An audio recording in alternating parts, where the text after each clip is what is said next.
The Dowlings.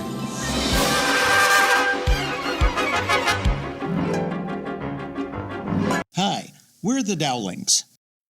I'm Rick, this is Suzanne, and this is Sam. And we Dowlings love TV. To be truthful, we kind of imagine our lives as being a TV show.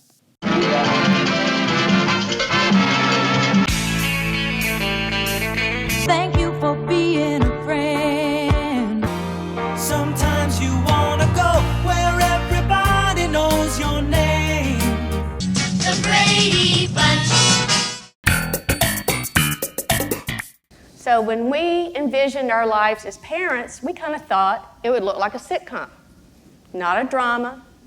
It would, things that could be easily solved, like they do in 30 minutes. We probably wouldn't solve them in 30 minutes, but they wouldn't be hard problems.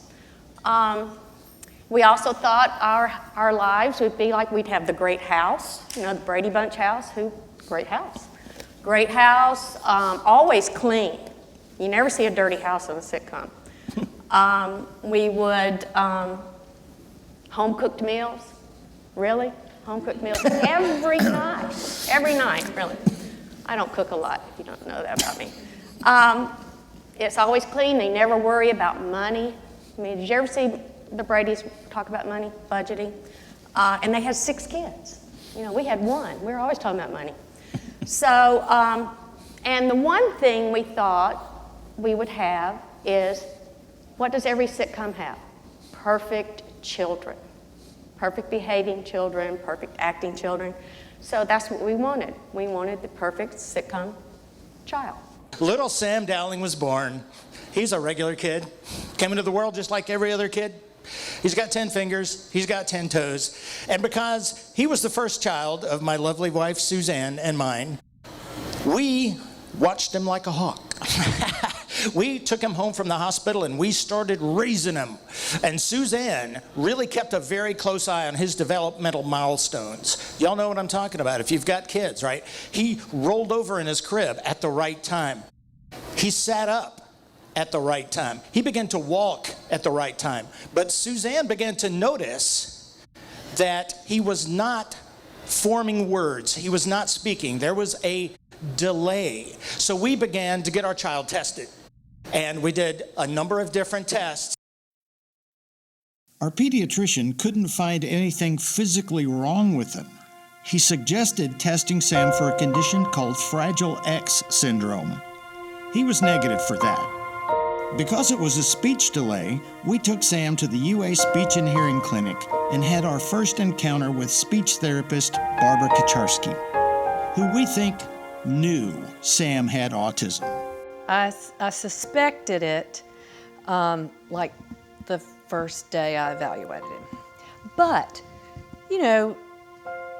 28 years ago, I didn't see that many clients come through the door who we knew had autism who ended up with autism. So it was relatively new to me, especially. It wasn't like what I learned in school years before out of the textbooks. It manifested itself very differently, and it actually was fascinating to me. It was fascinating. And Sam was, I guess I cut my teeth on him too with learning about it. But yes, I suspected it because of the fact that he absolutely would avert his eyes rather than make eye contact with me. And that was my first red flag. Barbara recommended that we start speech therapy that summer, so we did. That first summer of speech therapy was rough. Speech therapy, when we started with Sam, let me just give you a little background. He was not talking, not communicating in any way. Most of his communication was crying, screaming, just out of frustration. Just think about if you have a baby, they cry for everything they need. But then as they get older, they start to develop communication skills. Well, Sam didn't do that, so he kept crying for everything. So we go to speech and hearing, and I want to tell you the story about, we had several speech therapists, and you'll see a list of them later, but there was one speech therapist that I will never, ever, ever forget her name. It was Mary Evelyn Buckman. I don't know where she is now. I wish I did know. I think she's still a speech therapist, but after those first 3 months with Sam, I wouldn't think so, because she was the first. She had him over the summer. The reason I remember her is because for those 3 months that summer, 3 times a week, 3 30-minute sessions in a therapy room about the size of maybe a walk-in closet. And that whole 30 minutes, he's crying. And I'm not talking like, I'm talking like he doesn't want to be there. Wild animal crying.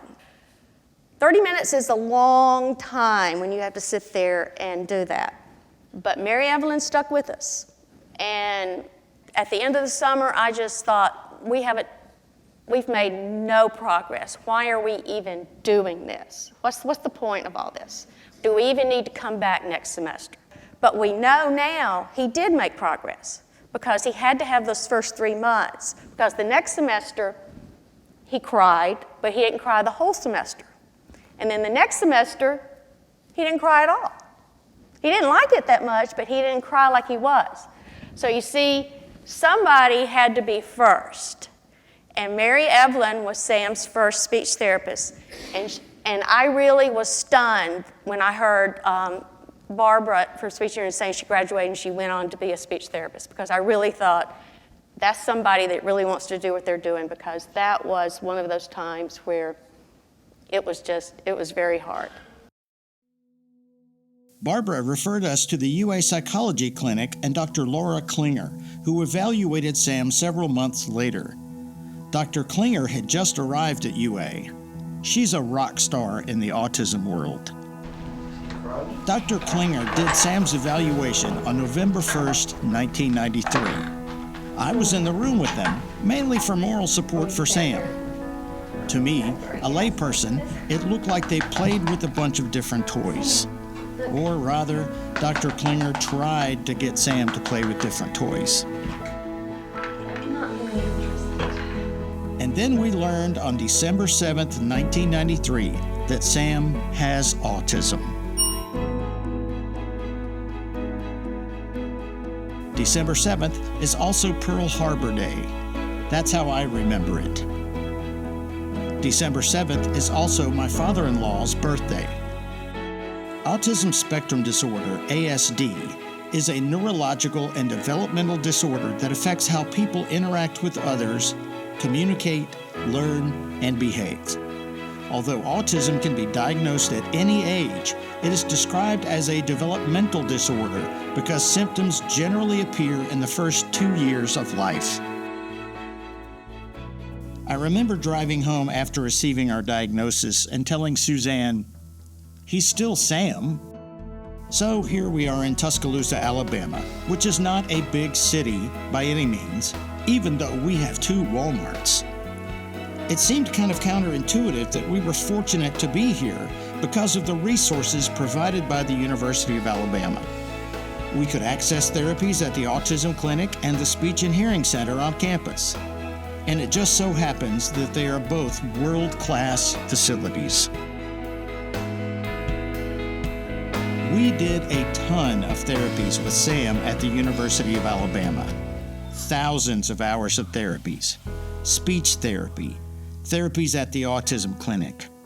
Sometimes they gave us homework, which Sam really didn't like. While you're doing these therapies, it's really hard to see any benefits. All we knew was that Sam needed therapy, and we were going to get it done. There's not a lot of footage of that, because getting him to do it took just about all we had. We also got therapy at some unexpected places. We were blessed that Sam was enrolled at ABC Childcare. ABC was owned and operated by Terry Lockhart, who was a genuine angel.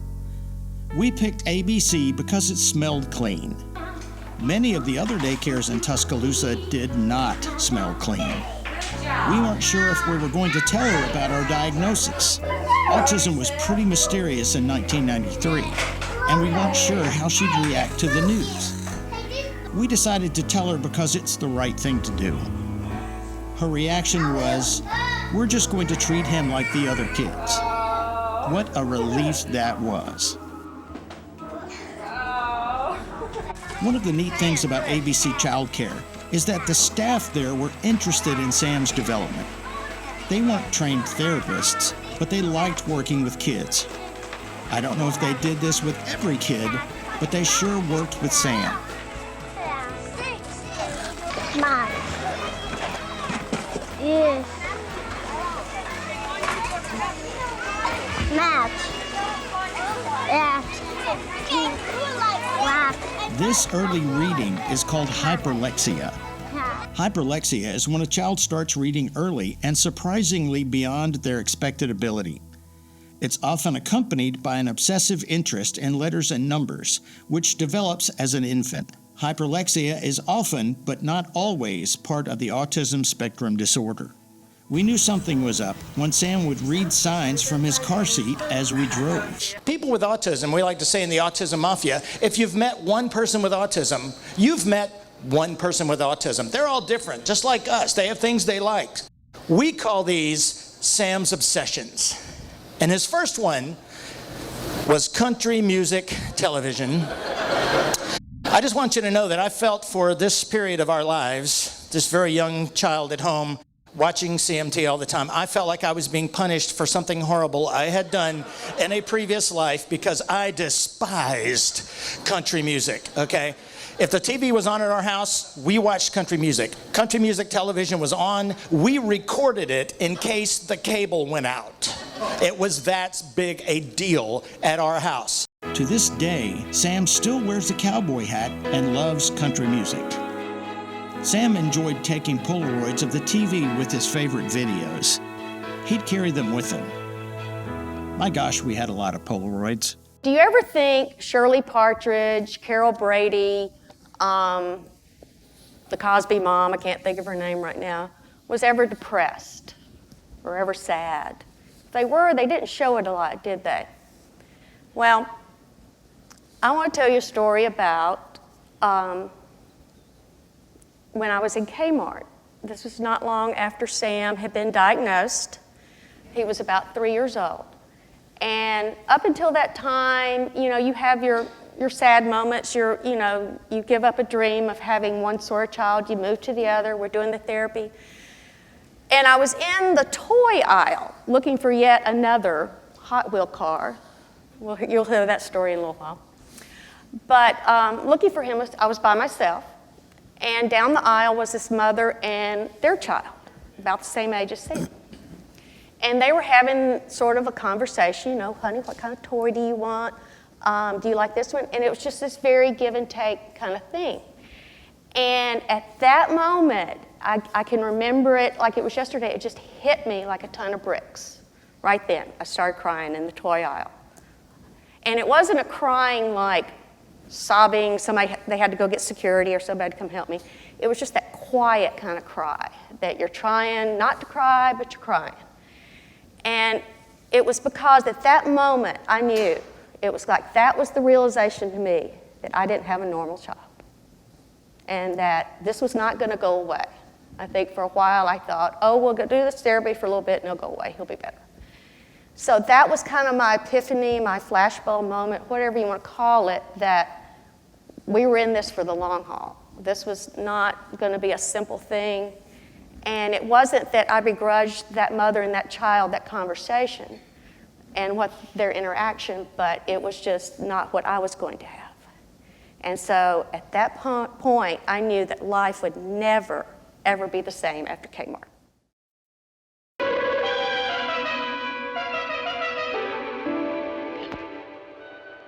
Helen, the chick has to come out of its shell sometime. You come out too.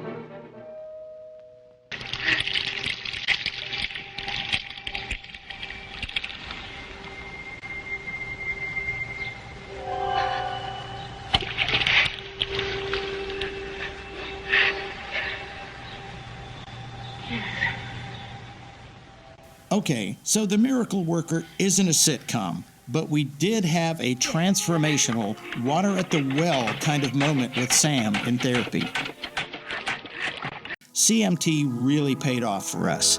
In speech therapy, our team at the Speech and Hearing Center recommended that we start using the Picture Exchange Communication System, or PECS, with Sam.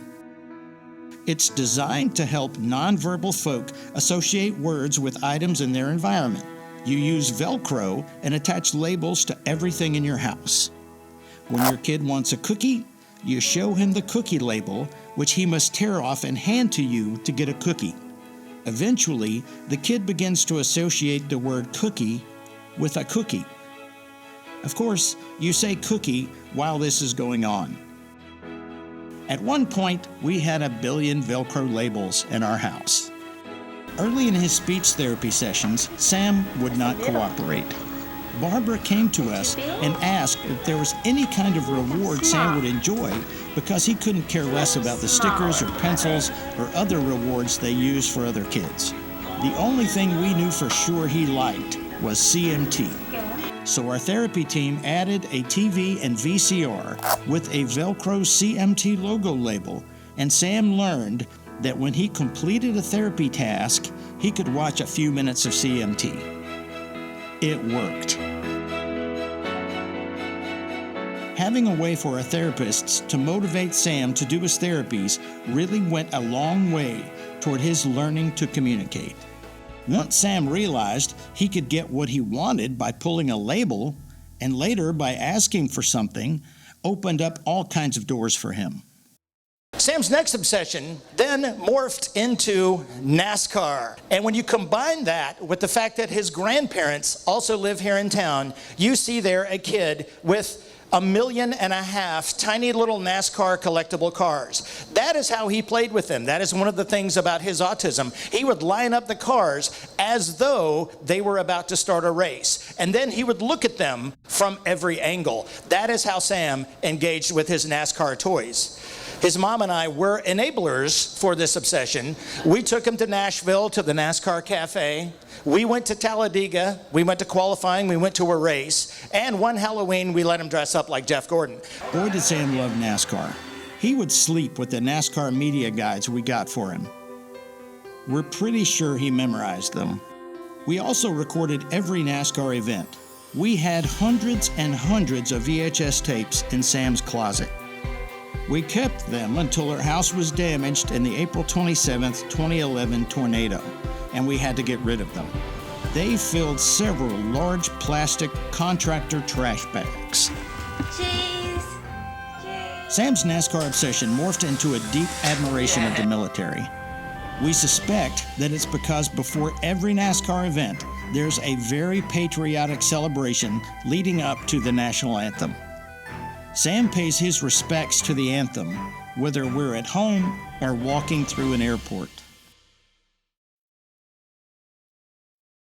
We also wanted to go and share with you some of the special guest stars that we've had come into our life because we know Sam. We're just kind of along for the ride. Sam's really in charge. Right. Well, we know that all sitcoms have like characters that come in and out of the story to kind of help the characters. Regular people, like Everybody Loves Raymond has the annoying in-laws that come in, although ours are not annoying. No, right? they're your parents. They're my parents. They may be annoying to him, I don't know. But you know, you have those people that come in and out of the story to help. You even have like somebody for more comic relief. Who could forget Urkel? I mean, who made up that name, Urkel? You know, so we've had our share of those. And then there's also the special guest stars, like the celebrity guest stars. That's true. Let's take a look at some of our guest stars.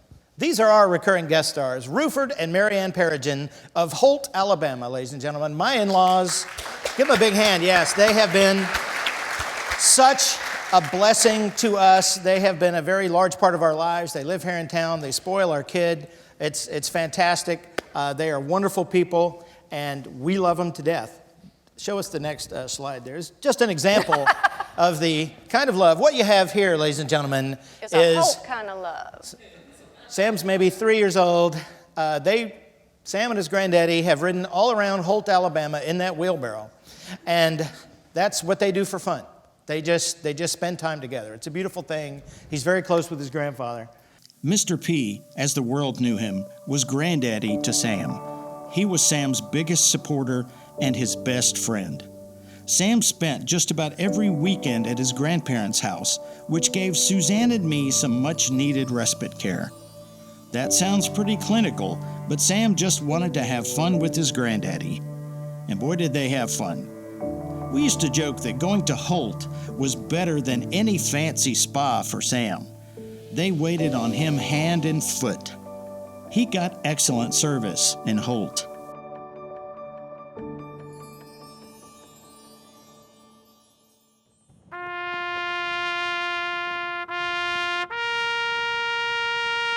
When Mr. Peregrine passed away in 2014, Sam lost his best friend.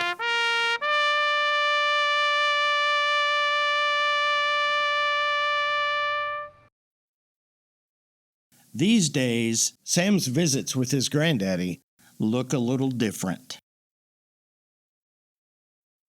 Sam has always had this ability to charm people he meets, kind of like the baby in Raising Arizona. Sam is the guy that girls wanted to do his homework for. Over the years, as we've encountered people, they've often gone above and beyond for him.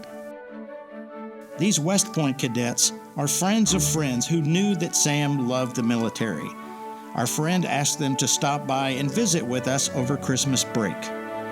They brought souvenirs from the Army-Navy game. They visited with us and talked about life at West Point. Just fantastic young men. We call them Sam's Posse. They mean the world to us. Their kindness is proof of good in the world. Our next stop on our journey, June 2004. Of course, you all remember where you were when you heard that President Reagan had passed away.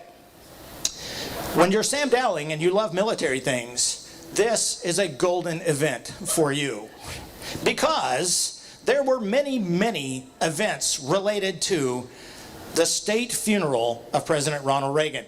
And thanks to the good people at C-SPAN, we recorded every second of it. And I don't know about your children, if you have children, Sam watches things repeatedly, hundreds and hundreds of times. Sam watched all these things repeatedly. He memorized everybody that was in Reagan's cabinet. He could tell you who sat on the front row at the National Cathedral for the memorial service for President Reagan. And more importantly, this photograph on the left, of course you recognize Nancy Reagan. The gentleman who is holding her hand is Major General Galen B. Jackman, who happened to be the commander of the Military District of Washington. It was his job to plan and execute this state funeral. So later in 2004, when you have a kid who likes history and likes the military, we visited our nation's capital, Washington, D.C.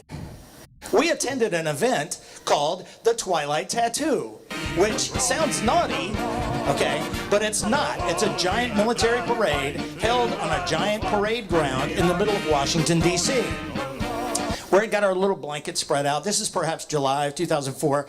We enjoyed the parade. Afterward, the announcer at the reviewing stand comes on and begins to thank all the special bigwigs who were there. Thank you, Congressman such and Senator so-and-so, and a special thank you to Major General Galen B. Jackman, commander of the Military District of Washington. As soon as those words were heard by my wife and my son, they locked eyes. Elvis was in the building. They both leapt up from our blanket, which was hundreds of yards from the reviewing stand, and they began to sprint toward the reviewing stand. I recall, I think Suzanne looked over her shoulder and said, "Get the camera." So being the good husband that I am, I scoop up the camera and I huff along behind them, and lo and behold, we meet a celebrity. We get to the line, which is several deep, mostly little old ladies who are telling General Jackman how appreciative they are that he took such good care of Nancy during the funeral. We get up to, it finally becomes our turn, we get up to meet General Jackman. Sam steps up, executes a perfect salute, and says, You escorted Nancy Reagan during the funeral services for President Ronald Reagan. And General Jackman, I mean, the guy's got 2 stars. You're not going to stump this guy, right? So he returns the salute, and he says, yes, I did. Wow, he's a cool guy. So we hang out, we speak with General Jackman for a few minutes. As we walk away, Suzanne steps aside and begins to tell him about Sam. Hey, Sam has autism. He's really into the military. He literally has watched the funeral 1,000,000 times. He really thinks you're a rock star. Okay, cool. So over the next year, we come back to Tuscaloosa. Life is great. We're happy that we met this celebrity. But over the next year, Suzanne strikes up a correspondence with General Jackman's administrative assistants. So the next year, we decide to go back to D.C. to attend another parade, only this time the general knows we're coming. This is exciting for us. So at the designated time of the parade, we learn that it's been rained out. Oh man, we came all the way to D.C. to see this parade and it's rained out. Oh no. Well, about this time, Suzanne's cell phone rings. It's the general's administrative assistant. The general would like to see you guys at an event he's going to at the Fort Myers Officers Club. What? We don't know where the Fort Myers, she didn't say that to the assistant, mind you. We don't know where the Fort Myers Officers Club. Somehow we found the Fort Myers Officers Club. We get there, there's an event going on. Gentlemen in the military are walking by in their dress blues. Civilians are walking by in suits. Ladies are walking by in dresses. We Dowlings are decked out for a summer parade outdoors in Washington, D.C. I'm doing my best to blend into the wallpaper. After what seemed like an eternity, the doors fly open.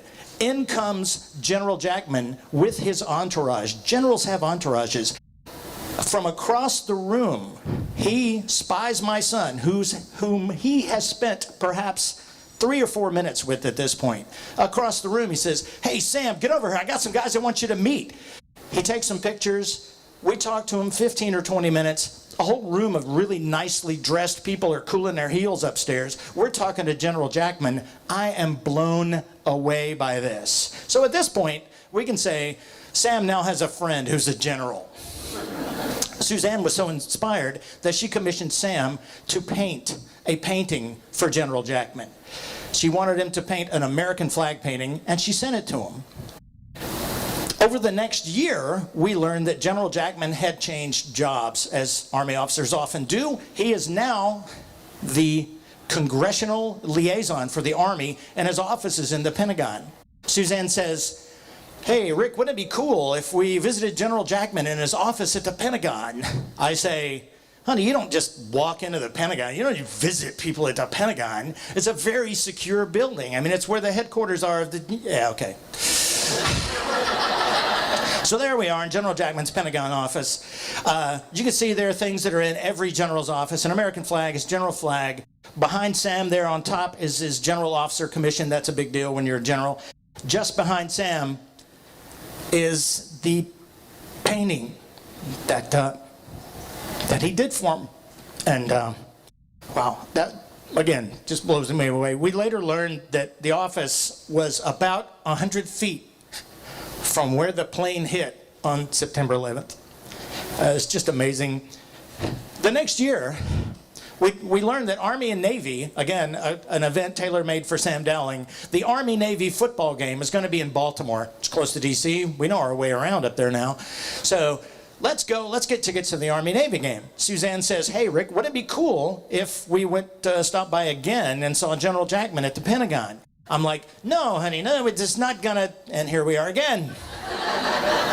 In the words of Forrest Gump, we went to the Pentagon again. That day, too, we met several other generals who were hanging out in General Jackman's office. Lots of stars that day. It's pretty amazing. I witnessed all this. I still have a hard time believing this actually happened to us. Then we learned that General Jackman, over the next year, had planned to retire from the military. We had planned to go to his retirement ceremony. We couldn't make it. We were very sad by this, but about a week later, we get a DVD in the mail. There's a young man down in Alabama by the name of Sam Dowling who will be watching this. Sam befriended me after watching the Reagan funeral.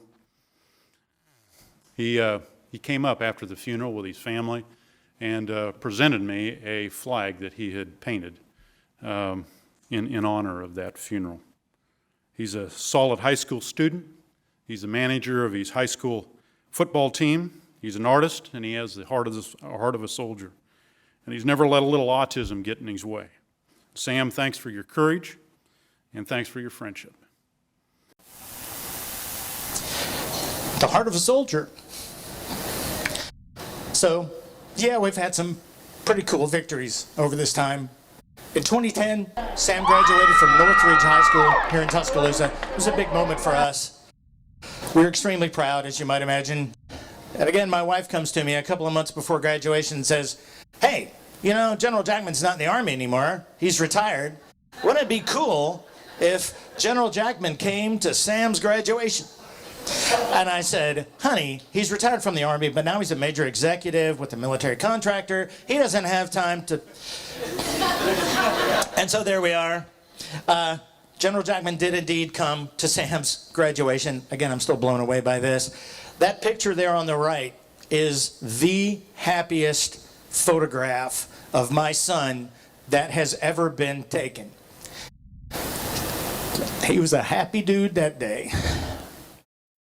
And let me just say, he still, I'll say something, you can't do that. I don't know when he's going to start, like, you know, I'll ask anybody anything, you know, it's like, you know, are you sure you can't come? She's fearless. For Sam's 18th birthday, Suzanne, it's always Suzanne's idea, suggested that we rent our local theater for his party. We planned on inviting Sam's posse, having some snacks, then watching Rocky in the theater. Suzanne suggested that we invite a young local boxer named Deontay Wilder to the party. Deontay was fresh off being the only U.S. boxer to medal in the Olympics. I said, "There's no way Deontay Wilder is going to come to Sam's party."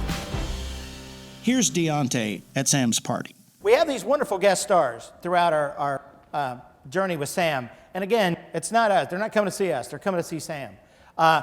The gentleman in the picture there on the left is Deontay Wilder, a Tuscaloosa native who won the bronze medal in the Olympic boxing.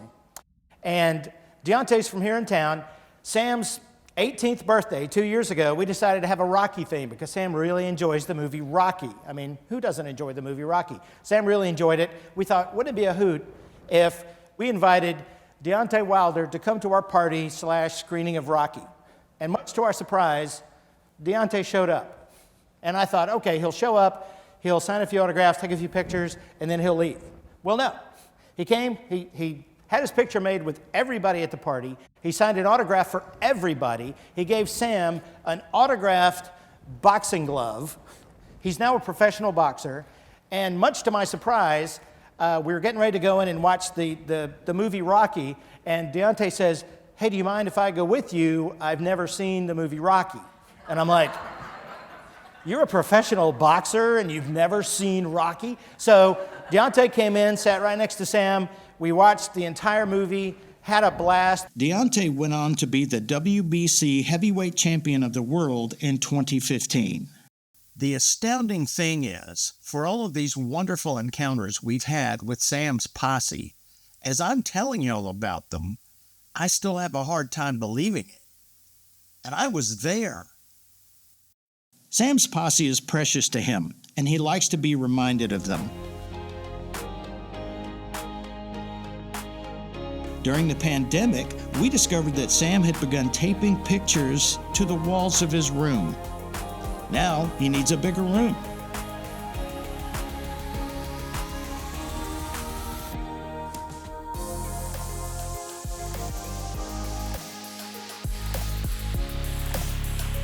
Sam also carries his photo albums with him when we go out. He takes them to church, to restaurants, and wherever we happen to go.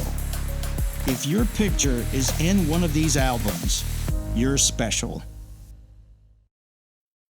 You wouldn't have thought when you had a kid with autism that football would ever enter his life. And these are the guest stars that have probably had besides a couple of the military guys, the biggest impact on Sam. He gets to middle school, and everybody knows middle school, oh my gosh, what are we going to do with him, in middle school? He has autism. He's going to stand out. What's he going to do? So in the 6th grade, one of his teachers, Sherry Navarro, said, why don't I check with Don Fowler, who's the coach, and say he could be the water boy. You think he would do that? And I said, yeah. You think he would do it? And Don said, sure, let him come. Whether, Sherry thought of it or if Sam thought of it first, but it's good for any middle schooler as far as socialization and maturity and caring about something other than themselves to play a team sport. And so I think that was particularly good for Sam because he was not the most outgoing. I think at first some of the kids were awkward around Sam and didn't know, how to treat him, be nice to him, tease him, don't say anything to him. And so most people kind of laid back, didn't engage with him a lot. They learned to be friends or get along with or be buddies with somebody they didn't know before. And so I think that was particularly good for Sam, but it was good for the rest of the kids too. Now, if Don had said no, we'd have a whole different story going on right now. But Don said yes. So this is Sam. I don't know if this is the first game, but this is Sam being a water boy. And there's Don Fowler. But what you have to understand about water boys and people with autism is they take things very literal. Whatever you say to them, that's what they do. If you say, run this down the hall to somebody, they're going to run down the hall with it. If you tell them they have butterflies in their stomach, do you have butterflies in your stomach? They're going to freak out because they really think they've got butterflies there. So Sam, first game, water boy, he's got another guy who's the manager, kind of his boss. He's in the 7th grade, so he's Sam's boss. And he tells Sam, he says, Sam, go get some water. What he meant was there was a timeout on the field. They needed water. Well, Sam goes over, gets the water, goes back to the bench, sits down, starts drinking his water. Because he thought, and so the manager, the 7th grader, comes over and I can't believe you did it. And Sam, he was oblivious to criticism because he's like, I did what you told me to do. So the next game, they thought they had it licked, and they said, Sam, you need to give out water to the players. They didn't say on the field. Sam gets the water, hands it out to everybody on the sidelines. All the players not playing. So again, by the 3rd game, I think they had it, that they needed to tell Sam, you need to go get water and take it to the players on the field. So 6th grade, water boy. 7th grade, he decides he wants to try to play, or at least dress out. Don again says, sure, let's let him do that. It took him a whole season of the 7th grade to wear the uniform. Every game, we added something. First game, he has on shorts, jersey. Next game, shoulder pads. Next game, the pants. Or we may go a couple games with shoulder pads. The helmet was the last thing because he didn't quite know about that helmet. The other players took it upon themselves to make sure Sam was doing things right. And in doing that, they also began to treat each other a little differently. If the other kids, somebody didn't know how to put, a new kid didn't know how to put on their stuff, somebody help them. Mm-hmm. And so that was an unintentional consequence of Sam being there. It was neat. And the growth over a period of time to see his teammates become better people because he was there was really gratifying. And I think we as coaches coached better and didn't assume everybody knew everything, and we made sure that we were better coaches because Sam was there. And we really never expected him to play, but he went to every practice. He did everything they did. 7th and 8th grade year, never missed a practice, ran laps. And this is a kid who sits in front of video games. So I was stunned that they were getting him to do physical activity. I wish they could get into physical activity now, but. The challenges were not as bad as I thought they would be. And his granddad's presence was a big part of that, but he wasn't there the whole time when we were doing stuff. The other kids took it upon themselves to take care of each other, and that started with Sam, and then it spread to, you know, we're a team. We're going to make sure everybody's okay. So, have you ever seen the movie Rudy? Rudy kind of wants to play for Notre Dame. He goes to all the practices. They never get him in. The last game, they decide, the seniors like, put him in, put him in. A true story from the creators of Hoosiers. You ready, champ? I've been ready for this my whole life. We had our Rudy moment. It was the next to the last game that Sam was going to play. And they played the game, and there's certain games they had 7th grade scrimmages after the game was over. And the coaches are out there. And I knew something was going up because I saw kind of Sam talking to the coach. And I'm like, something's going on. And all of a sudden, I see Sam go on the field. Their head coach, Stephen Hooks, he was a good Christian man, and ACA was very accommodating on a lot of stuff that we wanted to do. And so we instituted a sort of a 5th quarter where we would play kids that didn't get to play very much. We would play an extra 5-10 minutes at the end of the game, and you know, everybody that hadn't played would get in.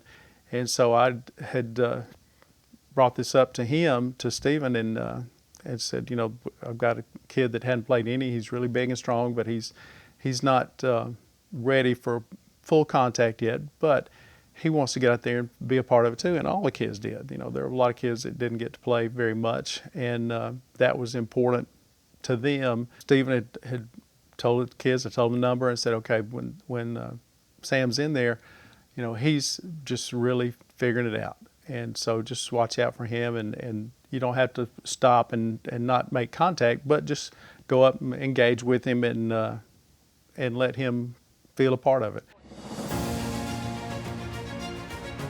You have to watch it really fast. But this is Sam right here.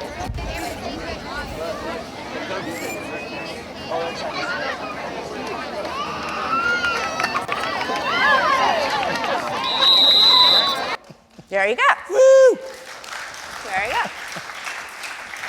Now, a great thing about that was that when he was going on the field, a couple of players turned around to the stands and said, everybody get up and cheer, Sam's playing. Nobody told those kids to get up and do that. And so everybody gets up, and of course, you know, I'm like a basket case. I think that was a big deal for him, but it was a big deal for the rest of the kids too, because they knew how much it meant to Sam to get in a little bit, because all of them had been in that position at some point. Rick's filming the game. He's across the way. He filmed this, but he never knew what he was filming. So I go up to him afterwards and I go, did you see Sam play? He goes, what? What? I had to look at the tape. Because he's looking, you know, he's being the videographer. He's doing everything he's supposed to be doing. He's like, what? I missed the biggest moment. So that was middle school. The change from when I first knew him, and he was head down. If I spoke to him, he would speak, but would not make eye contact. But then, over time, he would look at me and say, "Hey, Coach Fowler." And then, when he was in the 8th grade, we were passing the hall, or it was in the day or something, and he said, "Hey, Coach Fowler, how are you doing?" And he spoke to me and held out his hand, and that was.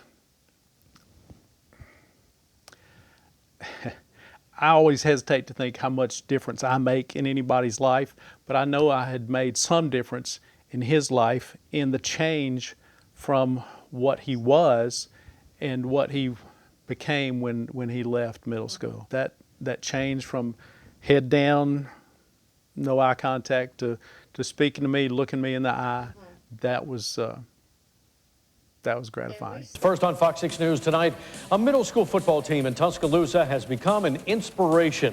Not because of winning tonight as city champs, but because of a particular player. Fox 6 News reporter Jason Dennis introduces you to this unique defensive tackle. A handoff to number 76 for the Tuscaloosa Middle School Jaguars. At 6 foot tall, Sam Dowling is one of the tallest on his team. The 8th grader has gone from water boy to player, a boy who at age 2 was diagnosed with autism. This 2 years of football is, you couldn't get that much in therapy for years. Her son just recently started wearing the helmet, pads, and jersey. Sam doesn't talk much, but had a lot to say about getting into a game for the first time. I played 2 plays against ACA at their school 2 weeks ago. Did you hit somebody? Yes. Tell me how you hit them. I tackled them. Very emotional, and then the team turned around and said, everybody cheer for Sam. His teammates celebrate Thursday's win, but it means even more to high-five their new buddy Sam. It really is inspiring because you know that there's people out here that have that they're coming out here no matter what's wrong with them. Every practice, he's got more heart than everybody. He's got the most heart of every player on the team. He hasn't missed a practice yet this year. Sam's dad shoots video of all the Jaguars games, especially his son, voted most improved player on the team. It's been very special to us that these guys have accepted him and encouraged him, and Coach Fowler has encouraged that. Sam just wants to be like them, and he may not ever be, but he's out here doing his best, and the other kids say, hey, I need to do my best. Coach Fowler says Sam now has a sense of belonging and pride, and his autism may not keep him off the field. Would you like to keep playing football? Yes. For how long? 3 years. His parents have stopped underestimating him. In Tuscaloosa, Jason Dennis, Fox 6 News. A great story. Well, Sam did not get to play in tonight's game, but enjoyed seeing his Tuscaloosa Jaguars win 20-0. Yay. Yay. So Sam. So 2 years in a row, he got Most Improved Player Award at the football banquet. Now, so he moves to Northridge. We're thinking, what's he going to do? We go and talk to the coach, and we're like, it's too, and we agree that it's too competitive. High school football is competitive. They don't have really time to keep an eye on Sam. So they're like, well, what do you want to be a manager? What do you want to help the trainer? So we thought, well, why don't we help the trainer? That lady right there, her name is Mary T. Long. You may not know that DCH Sports Medicine provides athletic trainers to every high school for their sports. She was assigned to Northridge. A little side note, she also used to be helped with Holt High School, which my dad knew her, and so, you know, Rick always says there's always that Holt connection with everything that I do. And it turns out she has a son with autism. So, you know, it's kind of like, woo, you know, God's working here. And so she knew exactly what questions to ask. What's he like? What motivates him? What upsets him? We're going to give him stuff to do, but she was hard on him. She made him do everything that the other trainers were doing. And that senior night with the captains there, he always salutes the flag at the end of his senior year. He gets a jersey to keep. And when we said, well, do you want to have your senior portrait made in a... you had choice. You want a tuxedo, whatever. No. That's what he wanted. He wanted, because that was his proudest moment. And we're proud of that too. So that's where we talk about football saving Sam. He was a part of a team. They looked out for him in the hallways. It wasn't just on the field. When we go back to that news clip where they talked about Tuscaloosa Middle School winning, another life lesson that Sam learned is nothing against Northridge or anything, but the 4 years we were there, we didn't win a lot. So Sam learned to lose with grace and dignity. First couple of times he didn't like it. The Northridge High School football team has learned more than just running and blocking. They say they have learned an important life lesson. Northridge's number 77, Sam Dowling, suffers from autism, but nothing stops him from participating on the team he loves. What made you come out and help the football team? Winning games. Sam serves as one of the team's managers, but everyone who crosses paths with Sam claims he does a lot more for the staff and the players. It makes me really appreciate all the small things he does. A lot of the things that he does, it seems like small, like insignificant, but having an autistic son myself, I realize that these little small things lead up to like big things. He inspires the team because, you know, like Monday through Thursday, you know, you tired and your body beat up. Like when you see him, Like, you know, it motivates you. It makes you appreciate, you know, being able to suit up and go out there and actually do it. So it helps us get through practice. Sam not only helps the team, he has also grown in his social life. We talked to Sam's mom and Northridge's fullback, Jermaine Robertson. This was kind of his way of belonging and having a purpose to be there. And so that gave him incentive, you know, to do good in class and to do good because it was for the team. I mean, Sam, just like everybody else, you know, he's just one of the guys. We treat him, you know, equally as we are. So, you know, there's really no working with him. We're just all cool. We're all friends. Team members say Sam has established himself in the heart of Northridge athletics, and they look forward to next season with Sam on the sidelines. For BCN TV, I'm Greg Thompson. So he graduates, and I'm thinking, my Friday nights are free. Okay, I've done this for what, 6 years? Well, no, middle school wasn't, but for 4 years, no. He's got some friends, or I have some family friends that live out at Hillcrest High School, and they've been doing their thing, but Sam couldn't go because he was doing his Northridge thing. So when he graduated, they were like, why don't you come to our game, first game of the year, after he graduated. So he goes, had some friends also that were cheerleaders. So Sam goes, and at the end of the game, and they won. And football equals girls, too. At the end of the game, one of the dads, they won, so Sam, you must be good luck. You better come next week. I'm thinking we're just going to show up once, every once in a while, and that was an away game. So Sam took that seriously. It's another thing. They take things literally, and they take things seriously. So you say you need to be there, he's going to be there. So for the past 2 years, and you have to understand Northridge and Hillcrest are rivals, okay? So when he went from being on the Northridge team and started cheering for Hillcrest, everybody was like, well, who are you going to cheer for when Northridge plays Hillcrest? He goes, Hillcrest. Because in his mind, he had done his 4 years. He loves Hillcrest. He cheers for them when they're not playing, but he cheers for Hillcrest. So you see these 3 guys here. That's Luke, that's Okie, that's Ryan. Sam meets them after every game. We have to get a picture with them. You know, they got to where they look out for him. But before the season started this year at Sam's birthday party, they gave him this helmet that all the team signed. That's just something that they did. We didn't ask for that for his birthday or anything. So these kids are Sam's friends. Think about people with autism, they can't be social. They can't make friends. These are his friends. All these girls are his friends. Not girlfriends, they're his friends. But they look out for him, they keep up with him, and when we ask them to do things with him, they do. And they're probably here tonight. I can't see because everything's really bright, but a lot of them came out tonight. He calls them his posse.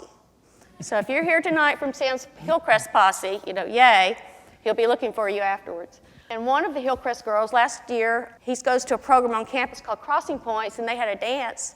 They usually go by themselves. One of the friends said, well, and he didn't want to go. He was real nervous. She said, well, he'd feel better if I went with him. She went with him. They got all dressed up. Don't they look handsome? I was so proud. Now, she was driving. Sam doesn't drive. The great story about that is they go to get in the car to drive up to Ferguson Center where the dance was. Sam gets in the back seat. Because he's just used to whoever he rides with, he's in the back seat. So that's Brittany. She said, Sam, you can sit up front with me if you want. And so he went, oh, okay. So, but she got him to dance. They stayed the whole time, and so we're grateful for that. So when we talk about football saving Sam, it saved him in so many ways. It saved him from all the peer pressure, all the things that middle school offers. He had a sense of belonging. Middle school, it went to high school. He had a sense of pride about being a member of a team. And now he has a sense of pride about being a part of the Hillcrest Nation. Isn't that what they are, Hillcrest Nation? You don't go. And I don't know how Rick got out of going on Friday night.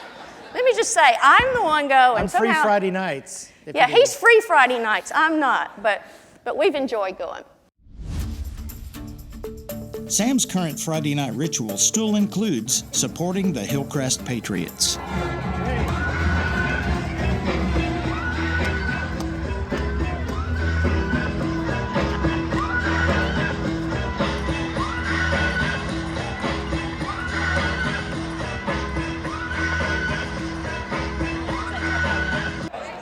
After each game, Sam and Suzanne prowl the field, getting post-game photos with players, coaches, and friends.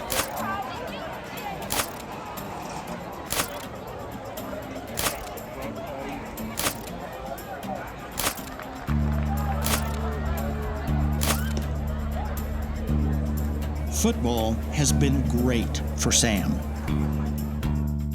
Thank you, football. Everything is therapy.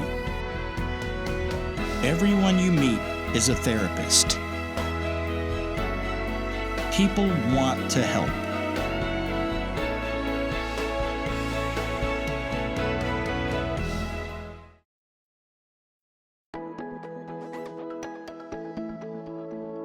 For us Dowlings, our vacations usually revolve around some kind of historic places.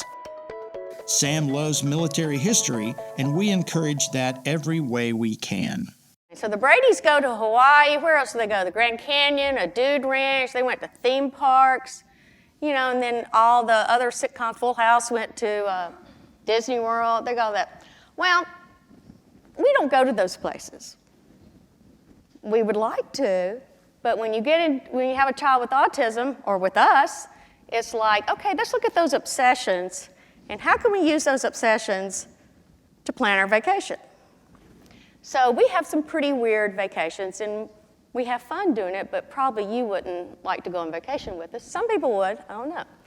I like to call this that started at the Hermitage in Nashville, which was at the gravesite of Andrew Jackson, but one spring break, we called our vacation the Trail of Dead Presidents.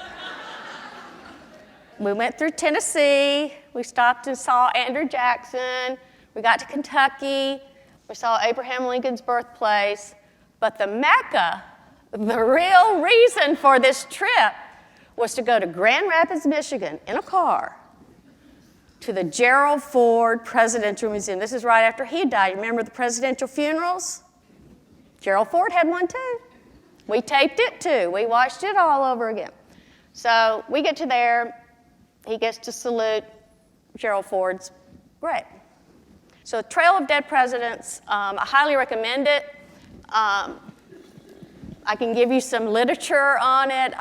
We've gotten to where now when we go to these museums and birthplaces and houses, they always have that little film they show you, welcome to the, So we've gotten to where we can rate those. The one at the Hermitage was still on the old, 8mm thing? Film strips or something. It was still like, the Gerald Ford's is pretty cool, but it was very cold up there too during spring break. But that was a long trip. Of course, we've been to Washington, D.C. many times. We usually make it a point to visit Arlington while we're there. We visit the well-known graves and the Tomb of the Unknowns. On one of our visits, we learned that the last U.S. soldier from World War I had died. Of course, we had to pay our respects. Arlington is huge, and finding Frank Buckle's grave was a significant challenge. But we powered through it, and Sam paid his respects. Also, as part of our California trip, again, we try to tour military bases, presidential funerals, that sort of thing. Sam wanted to go see Camp Pendleton. Does anybody know why? Can you think of a sitcom reason why we'd want to go see Camp Pendleton? Gomer Pyle USMC. Yes, that is correct. Well, I'm here to tell you, sadly, Camp Pendleton does not offer individual public tours of the base. Oh, we're sad. So we can't go see the base. Well, again, my unashamed wife, my fearless, unashamed wife, picks up the phone and calls our good friend, now retired General Jackman. And she says, General Jackman, we'd like to go see some stuff on Camp Pendleton. He says, I'll make a couple of calls. He makes a couple of calls. And as it just so happened, another fluke of nature, the U.S. Marines were practicing an amphibious landing on, it was actually June 6th, so it was D-Day, another anniversary. But they were practicing this largest amphibious landing practice they'd done in the last 10 years. And we got an invitation to go see this, right? Nobody else got an invitation to see this. We were the only civilians there. So we're on the beach, Marines landing. Oh, play this, this is awesome.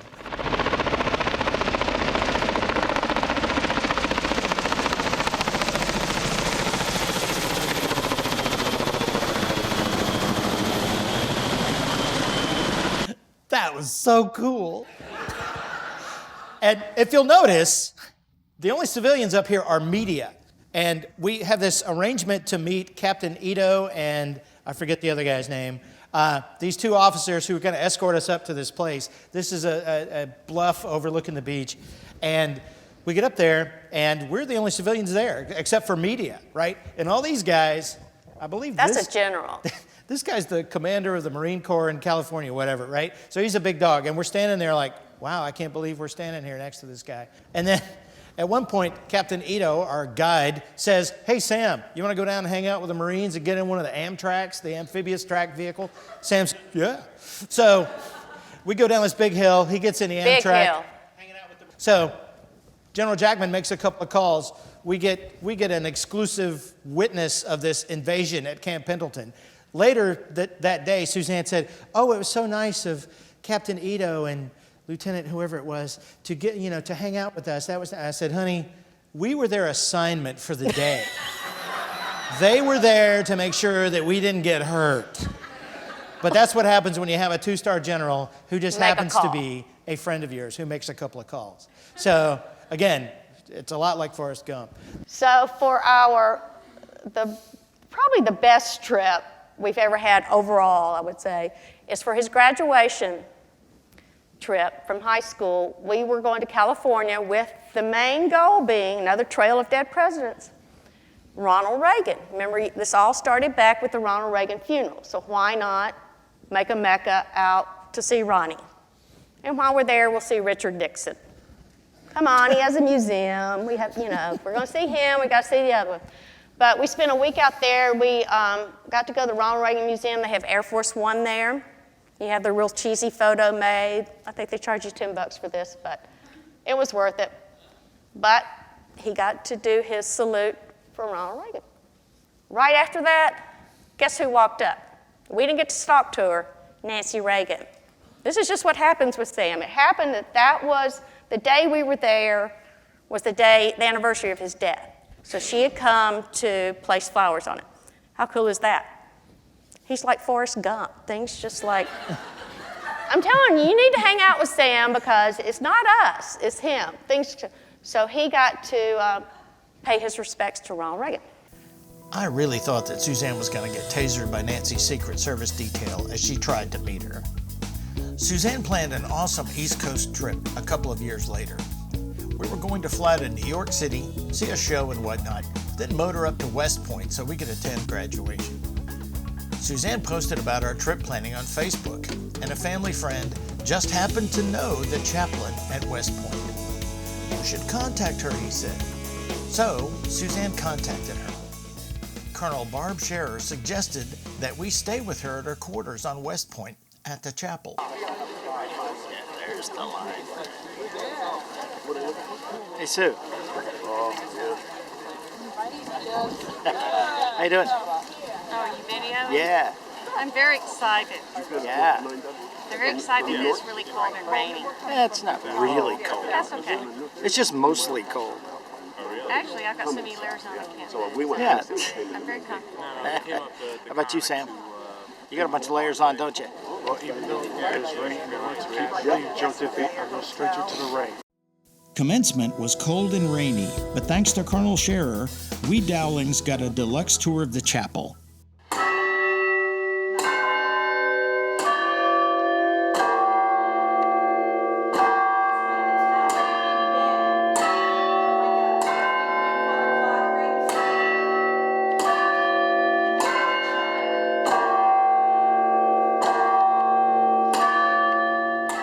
Sam even got to ring the bells one evening.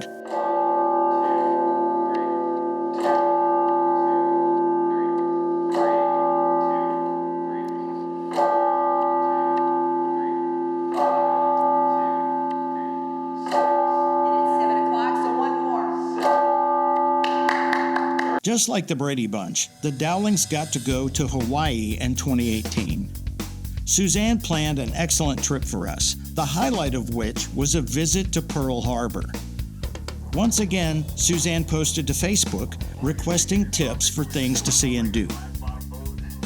Once again, an amazing connection was made. A friend knew a former student who happened to work for the commander of the Pacific Fleet. Thanks to Java Herrera, our visit to Pearl Harbor included seeing the USS Arizona Memorial from the Admiral's launch with other newly assigned Navy families. You can't make this stuff up. Suzanne isn't really a guest star in Sam's life. She's a main character. There has never been a fiercer or more committed advocate for anything or anyone than Suzanne Dowling. She is absolutely fearless when it comes to getting things done for Sam. I truly believe she would have jumped the security line to meet Nancy Reagan that day in California if I hadn't held her back. Much of Sam's success in life is because Suzanne said, "Let's ask."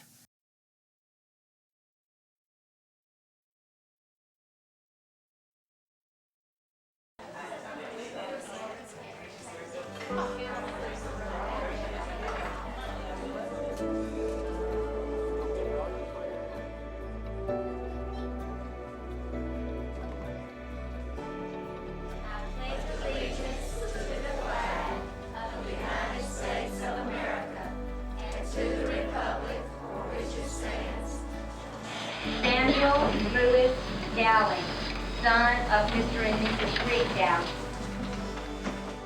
John Rogers Williams, son of Mr. and Mrs. Roger Williams. Francis Addison.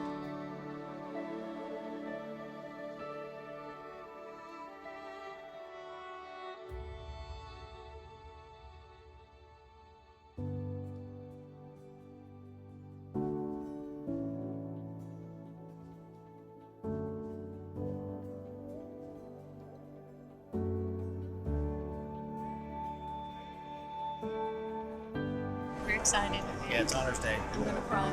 Yeah, she's gonna cry.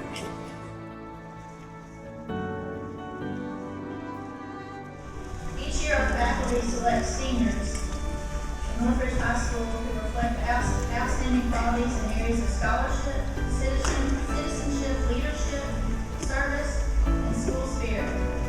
Seniors, as your name is called, please come forward. Sam Dowling.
Hello, my name is Sam Dowling. This is my final year at Crossing Points. I have worked at Tide Pride, Bryan Conference Center, and Crimson Collie. My workout partners were Colby, Eric, Seth, and Lee. One of the things I have done while Crossing Points is to hang out at frat houses. My favorite teams are Army and the Patriots, and I'm from the country and I like it that way. Thank you all for coming out here today. Mr. Samuel Lewis Dowling.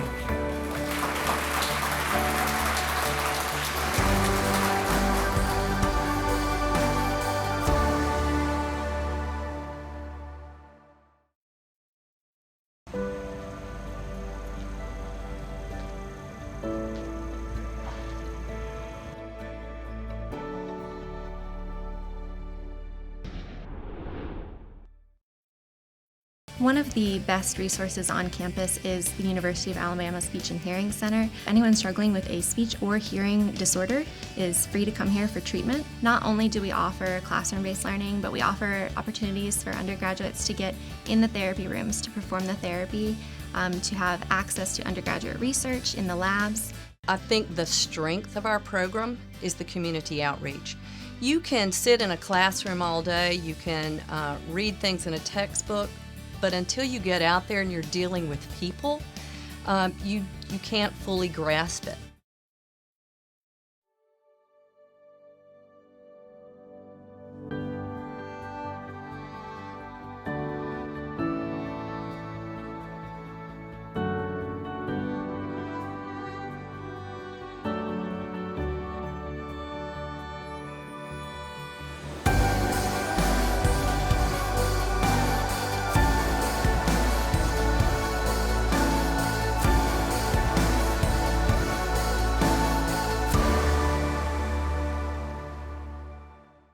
Though few words to express his kind gesture, it's Sam Dowling's actions and heart for those in uniform that inspired this gift, one that will keep on giving to officers, firefighters, and the autism community. The sound of an emergency. Muted with noise-canceling headphones. Sam Dowling showing them off for us, and dimming flashing lights with some cool shades. Do you want to put those on? Let's see, can you model them for us, Sam? Very nice. Very nice. These items all inside sensory bags, over 30 of them. It was Sam's birthday. He was turning 30. Donated by Sam to the Tuscaloosa Fire Department and Sheriff's Office in celebration of his own special day. Yeah, what a gift to help others. Yeah, people helping people, and just a gift on his birthday to the department, also the Sheriff's Office as well. He wanted to give 30, his family wanted to give 30 for his 30th birthday, but they ended up getting enough money for 35 of them.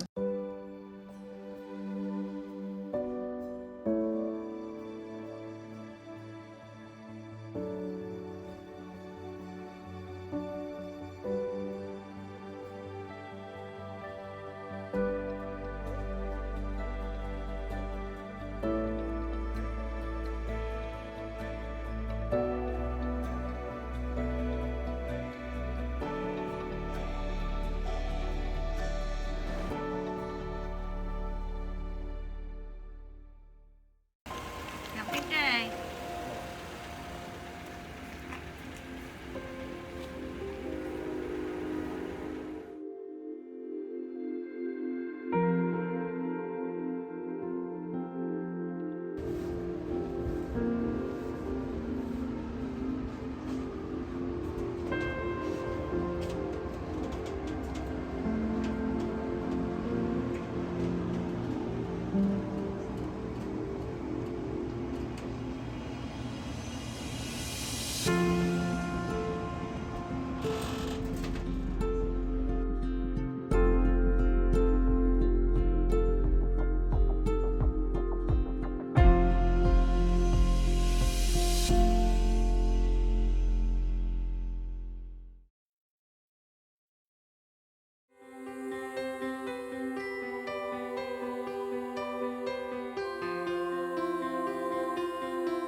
A reading from 1 Corinthians. For I received from the Lord what I also handed on to you, that the Lord Jesus, on the night when he was betrayed, took a loaf of bread. And when he had given thanks, he broke it and said, "This is my body that is for you. Do this in remembrance of me." So in conclusion, what I would say to myself is that, dude, your life is not going to be what you expected. It's going to be different. But it's going to be wonderful. And more importantly, It's going to be wonderful because of the autism. Thank you.